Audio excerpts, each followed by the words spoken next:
Hey guys, Curtis Alexander. If you have Hashimoto's thyroiditis, in this video I'm going to explain what's going on in your body, and more importantly I'm going to show you the 3 strategies I used. They're natural, they're effective, that allowed me to go from being on meds with Hashimoto's to having all those symptoms to the symptoms being gone, no longer on meds. I feel much better, I'm doing much better. So let's start off with you need to understand what's going on with your body when you have Hashimoto's. Now, thyroiditis, the name itself, that means inflammation of the thyroid gland. So we know we have a lot of inflammation. What happens in your body when that happens? First of all, you're going to see a decrease in the number of receptors, thyroid receptors, as well as their sensitivity to actual thyroid hormone that may be in your body. Next, we're going to see a decrease in the HPT axis, so your hypothalamus, your pituitary, your thyroid axis.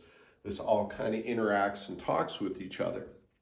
Now, what that means is you can inject, and we have injected people with what's called Tnf Alpha. Tnf Alpha is an inflammatory cytokine that your body naturally produces. But if you inject somebody with that, we see an immediate and prolonged decrease in people's thyroid blood markers.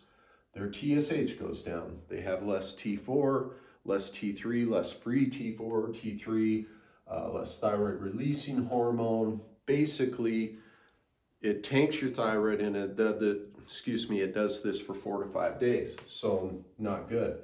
The third thing that inflammation does is it decreases the ability of T4 to get into your cell and get converted to the more active form of T3.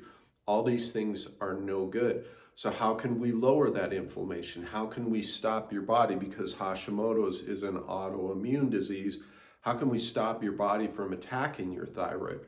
Well, there's a few things I did and that I recommend to people. First of all, most importantly, is the foods you're putting in your mouth. I was on extreme diets. I was fasting every day. I avoided carbs like the plague.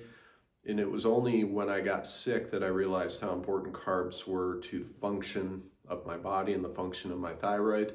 So I reintroduced and I go for a whole food, nutrient-rich, balanced diet. Get all your macros.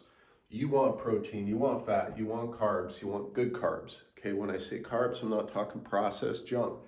Talking fruits, real fruit juices, honey, maple syrup. If you tolerate those well, you can eventually move on to more of the starchier carb sources like your potatoes, homemade sourdough, but start with the simpler ones. And the other problem that I had with the extreme diets is I had insulin resistance. So because of that, when I reintroduced carbs, I went hog wild and just threw them in. I did gain weight. Okay, you don't want to do that. I've made other videos about how I would reintroduce carbs starting over. But the point is, you have to have a balanced diet. If you're on an extreme diet or you're avoiding carbs, your thyroid function is going to continue to suffer. And you're still going to have the inflammation, which is what we're trying to get rid of.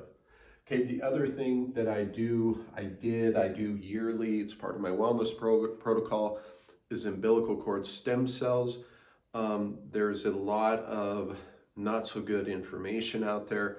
I talk about this a lot more on my email list, so make sure to grab your free checklist at curtis-alexander.com. I talk about the ones I use, the benefits I've experienced, but the bottom line is stem cells, when done correctly, are great at lowering inflammation, and they're also excellent at helping you regulate your immune system.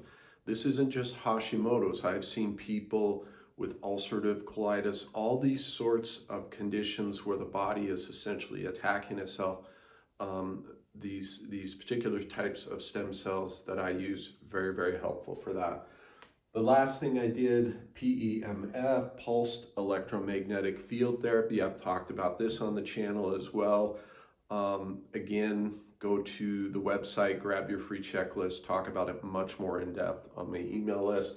But the reason I use PEMF, also great at lowering inflammation and also very good at improving mitochondrial health. This is going to become very important when we want to convert T4 to T3. So many benefits. It starts with the food you're putting in your body, your lifestyle, and then we can add these other things in, okay? So long story short, I went from having a Hashimoto's, I now have regular high body temperature. I'm no longer cold. I sleep much better. I'm able to eat more without gaining weight. So many benefits, but it started with me understanding what's going on in my body and learning to work with my body and give it the raw materials it needs to start healing. So like I said, guys, make sure to grab your free checklist. Talk about this a lot more on my email list. Let me know in the comments if this kind of strikes a chord, if this makes sense to you guys, and let me know your experience if you have Hashimoto's, what you're struggling with. I'd love to hear from you. So would other people that watch this video. I hope this was helpful. See you in the next one, guys. Thank you.